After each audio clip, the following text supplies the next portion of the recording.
Ever feel like you're just not good enough? Like everyone else is moving forward while you're stuck in the same place? Today, I want to share a story with you. A story that might just change the way you see failure forever. It's about a student named Adam, and it proves that your past doesn't define your future, but your effort does. In a small, bustling classroom, filled with chatter and laughter, there was a quiet student named Adam. To everyone else, he was simply known as the boy who failed twice. The label stuck to him like a shadow. His classmates would snicker when he answered a question wrong. Some of his teachers, though they meant well, looked at him with a mix of pity and doubt.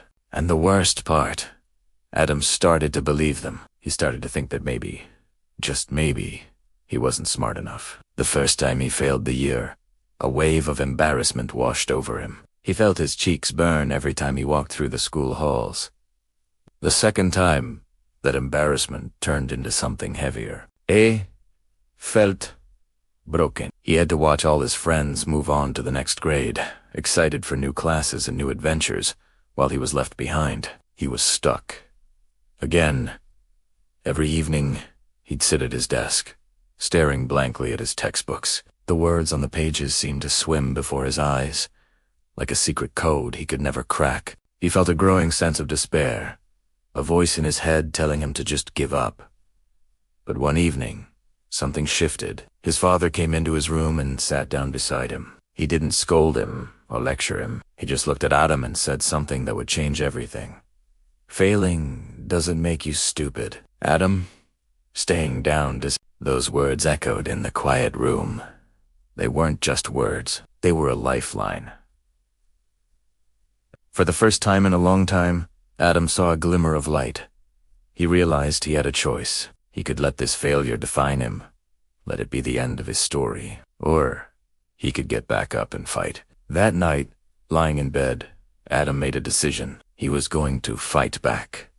From the very next morning, everything was different. Adam started setting his alarm an hour earlier than anyone else in his house. While the world was still dark and quiet, he was at his desk, a single lamp illuminating his books. He knew reading alone wasn't enough, so he changed his entire approach. He started watching educational videos online, pausing and rewinding until a concept finally clicked. During class, he was no longer the quiet boy in the back. He started raising his hand, asking questions, even if he was afraid of sounding silly. He stayed after school for extra help, going over problems with his teachers one-on-one. He found old exam papers and practiced them relentlessly, until the paper grew soft and worn from his repeated efforts. Of course, the change wasn't easy. While others teased him, whispering, "Look, he's trying to be a genius now," he kept his head down and focused. While his friends were outside playing soccer or hanging out, he was at his desk,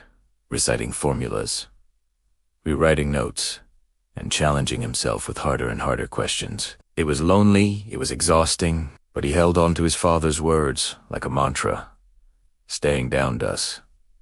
And then, slowly but surely, something remarkable began to happen. The confusing jumble of words in his textbooks started to make sense.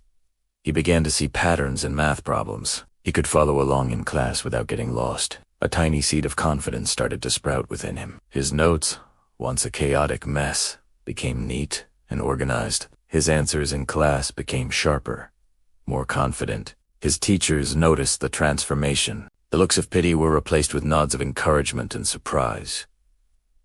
Soon, something even more unexpected happened. The same classmates who used to make fun of him started to approach his desk, asking, "Hey Adam, can you help me with this?" Finally, the end of the year arrived, and with it, the final exams. As Adam walked into the examination hall, he didn't feel the familiar panic and dread.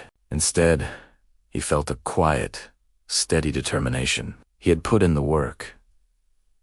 He had earned his place in this room. He took a deep breath, opened his paper, and began to write. A week later, the results were posted. The teacher stood at the front of the class, holding the list. As she began reading the names from the bottom up, the classroom was filled with the usual buzz of anticipation. But as she got closer to the top, the room grew quieter and quieter.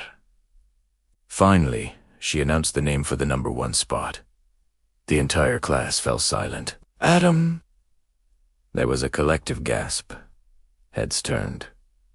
Eyes widened in disbelief. Adam, the boy who had failed twice, was now at the very top of the class. When Adam walked up to receive his report card, he wasn't thinking about the teasing or the long nights. He was holding a piece of paper that represented more than just grades. It was proof. Proof that your starting point doesn't matter as much as the journey you're willing to take. He realized something incredibly powerful that day.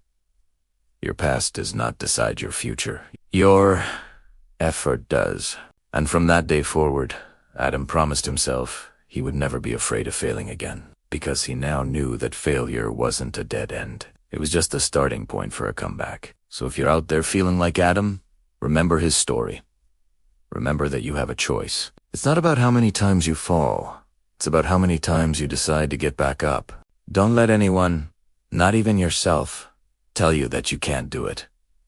Your comeback story is waiting to be written. Thank you so much for watching. If this story resonated with you, please hit that like button and subscribe for more content that inspires and motivates. Let me know in the comments if you've ever had a comeback story of your own. I'd love to hear it. See you in the next one.